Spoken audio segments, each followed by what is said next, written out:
In the heart of Thailand, nestled amongst ancient beliefs and Buddhist teachings, dwell the Mara Phajon. These spirits are deeply rooted in Thai folklore, often depicted as tormented souls who have not found peace in the afterlife. Their stories are passed down through generations, a reminder of the thin veil between the living and the dead. They are restless spirits driven by insatiable hunger and unfinished business. The Mara Phajon are said to wander the earth, their forms twisted and gaunt, forever seeking what they lacked in life. Some believe they are the spirits of those who died with unfulfilled desires or unresolved conflicts, unable to move on to the next realm. Trapped between worlds, they linger, seeking solace or perhaps revenge. Their presence is often felt in places where tragedy has struck or where the energy of the living is particularly strong. These spirits are not bound by the laws of the physical world, and their appearances can be both terrifying and sorrowful. Their presence casts a long shadow, a chill down the spine, a whisper of unease. The Mara Phajon are known to manifest in various ways, from eerie whispers in the dead of night to sudden drops in temperature. Some have reported seeing shadowy figures out of the corner of their eye, only for them to vanish when looked at directly. It was one such spirit, a Mara Phajon of palpable sorrow, that haunted my family as we prepared for my younger brother's Saeng Long ceremony in the remote mountainous province of Mae Hong Son. The Saeng Long ceremony is a significant rite of passage for young boys in the Shan community, marking their ordination as novice monks. As we gathered in the village, the air was thick with anticipation and the scent of incense, but amidst the preparations, we couldn't shake the feeling of being watched. My grandmother, a firm believer in the old ways, insisted that we perform a ritual to appease the spirit.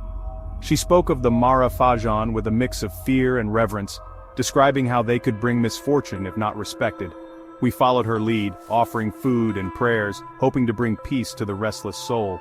The ceremony went on without a hitch, but the memory of that haunting presence lingers with us to this day, a reminder of the unseen world that exists alongside our own. The air grew heavy with humidity as our bus rumbled along the winding roads towards Mae Hong Son. My younger brother Chai sat quietly, his eyes filled with the nervous anticipation of the upcoming ceremony. He was to become a novice monk, a great honor in our family. But a shadow of apprehension hung over me, a premonition fueled by stories whispered about our distant Aunt Saeng's house where we were to stay. The house stood at the edge of the village, a weathered wooden structure with a roof of corrugated iron that creaked under the oppressive heat. The air inside was thick with the smell of dust and decay, as if the house itself was holding its breath. Light struggled to penetrate the grimy windows, casting the interior in a perpetual gloom. Each step on the worn floorboards echoed through the silent house like a drumbeat of unease. I was helping to clean the house, wiping down dusty surfaces that had accumulated layers of neglect over the years. The house had been abandoned for quite some time, and it showed in every corner. Cobwebs hung like ghostly drapes from the ceiling, and I was chasing them away from the darkened corners when I felt it. A sudden chill, a cold spot in the stifling afternoon heat. It was as if the temperature had dropped several degrees in an instant. My hand, resting on the back of a dusty chair, felt a strange pressure, almost like a gentle squeeze. The chair was old, its wood worn and splintered, but this sensation was different. It was as if an invisible hand had clasped mine. I recoiled, my heart pounding in my chest. The sensation was so real, so tangible, that it sent a shiver down my spine. I pulled my hand back quickly, staring at the chair in disbelief. Scanning the empty room, I searched for any sign of what could have caused that feeling. There was nothing there, just the same old furniture and dusty surfaces. The room was eerily silent, the only sound was my own breathing, heavy and uneven. And yet, the feeling of dread lingered, clinging to me like the humid air. It was as if the house itself was alive, watching me, waiting. I couldn't shake the sensation that I was not alone, that something unseen was there with me, observing my every move. I continued to clean, trying to ignore the unsettling feeling. As I moved to another room, I found an old photograph. It was faded and yellowed with age, but the faces in it were clear. They seemed to be staring back at me, their eyes following me as I moved. A shiver ran down my spine again, and goosebumps rose on my arms. The air felt thick with tension, and I couldn't help but feel that the photograph was a clue, a piece of the puzzle that was this house's mysterious past. I glanced out the window, hoping to see something that would ground me, something normal, but all I saw was the overgrown garden, wild and untamed, much like the house itself. The sense of unease was overwhelming, and I knew I had to leave, at least for a while, to clear my head. As I walked away from the house, I couldn't shake the feeling that I was being watched. The house loomed behind me, its windows like eyes, following my every step. I promised myself I would return, but for now I needed to escape the cold touch of its haunting presence. The first night was the worst. Sleep was impossible. Every creak of the house, every rustle of leaves outside the window sounded like footsteps. Whispers seemed to emanate from the walls, hushed and mournful, sending shivers down my spine.